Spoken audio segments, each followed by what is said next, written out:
baby back ribs. Yan, mga guys. Hello to Rel's Kitchen. At ngayong araw po ay magluluto na naman tayo. Ito po ang ating kusina. Ayan, ang ating ginagalawan sa araw-araw.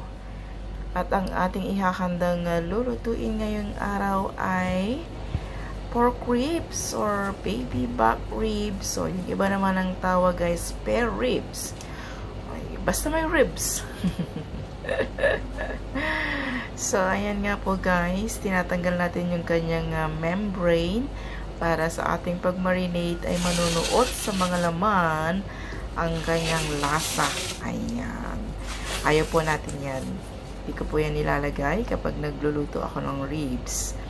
Ayan. At hugas na po yan. Aking nilinis na kanina. At syempre ay pupunasan muna natin para hindi magtutubig, no? Ang ating ribs bago i-marinate. At syempre, hinahati ko ng dalawa kasi hindi siya magkakasya sa ating baking pan. Kaya hinahati ko po ng dalawa kasi medyo mahaba po ito. Nasa 2 kg. Yeah, 2 kg na ribs, no?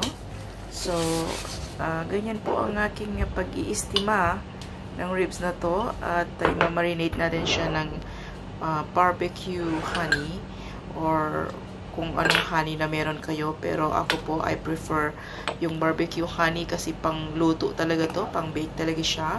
Yung iba kasi parang may lasa, no? At hindi nawawala syempre ang paminta. Ilalagyan natin ng paminta.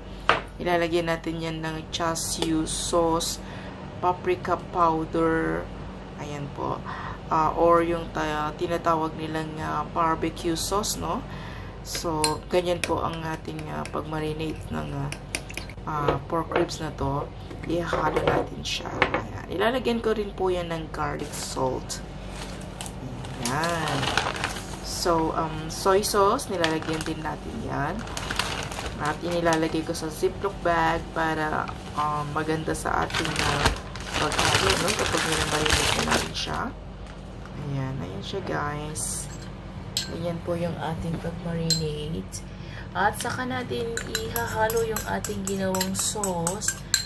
At i-chill po natin yan ng 2 to 3 hours bago siya lutuin. But for best results, mas maganda po na gawin ninyo overnight, no?